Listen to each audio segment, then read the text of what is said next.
Hello guys, may napanood ako sa dito sa may Facebook na isang foreigner. Tingnan niyo ah. Nakasuot siya ng uniforme ng security guard ng Pilipinas. Alam niyo, bawal na bawal 'yan. Lalong-lalo na foreigner ka. Pangalawa, kung wala kang lisensya ng gwardiya. Sa tingin niyo ba nag-training 'yan? Naglaka ng lisensya 'yan? Tingin niyo makakuha ng lisensya 'yan kasi foreigner siya? Hindi, siyempre. Kaya bubos. Ang tanong, tingnan nyo ah. Tingnan nyo ah. BGC. Alam ba ng BGC yung ginawa ng foreigner na to? Yung pagsusot na niya ng traffic vest ng BGC. Logo ng agency. Kung sinong agency ang nagpahiram o nagpumayag na gamitin yung logo nila. Nakalagay po yung pangalan nyo. Deking HG. Akala mo naman legit na meron siyang lisensya. Ha? Yung logo na ng agency na yan, kilala ko yan. Hindi ko na babanggitin yung pangalan guys ha, kasi mapapahiya. Mapapahiya eh. Hindi natin alam kung pinahiram ba ng gwardiya yung ano niya, o agency mismo ang nagpahiram, o nagpahintulot. Ba? Kasi, ito ha, logo ng pagpaw, saka logo ng sosya, suot niya, nakakabit.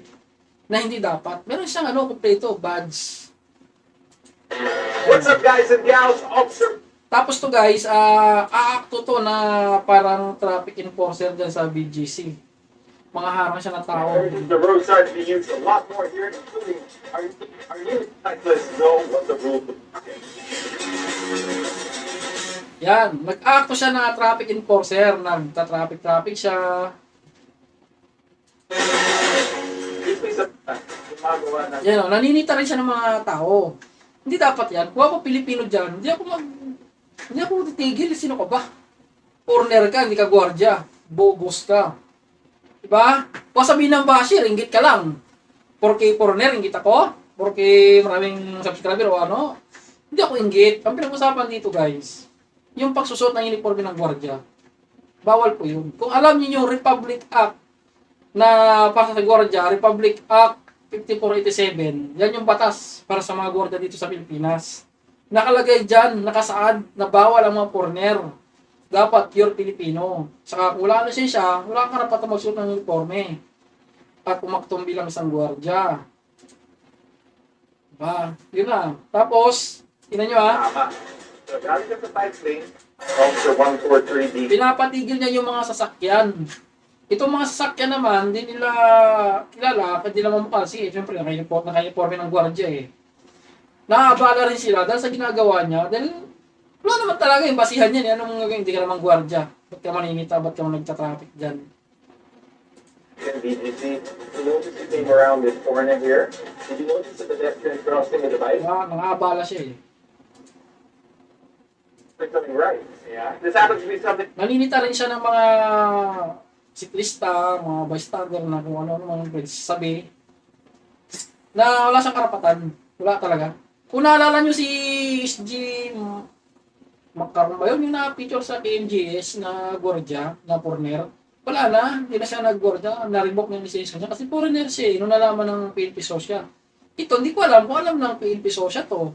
Kasi kung ito ay hahayaan lang nila, hindi nila ipatawag sa PNP Sosya o sa opisina nila o pagmultahin o kasuhan, yung malaking sampal.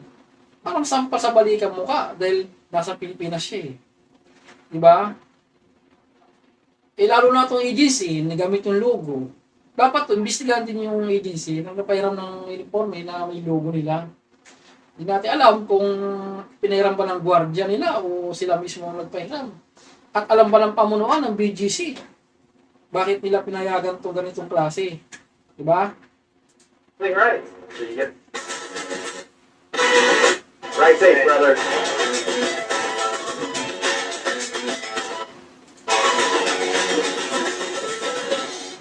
Ito pa mali.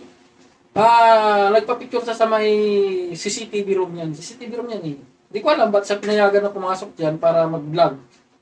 Eh, bawal po yan. Kasi CCTV room yan. Pero lang, kung meron ka official na transaction dyan, kung meron kang complaint, gusto pa-review, kuha ka ng permit sa admin Malamang, pinayagan to kasi may gwardiya ang nagbabantay din dyan eh. Mga ganyan eh. So, wala akong pakialam. Kahit foreigner, mayaman, walang pake. Ang pinag-usapan dito yung pagsuot ng uniforme. Respeto sa mga gwardiya ng Pilipinas. Tama ba? Tama. Kasi pag tayo gumawa niyan sa bansa nila, malamang arestado ka na. Eh dito, hindi ko alam kung ang gagawin ng PNP Social rito pag napanood din ito. So, yun lang guys. Mag-subscribe ka na.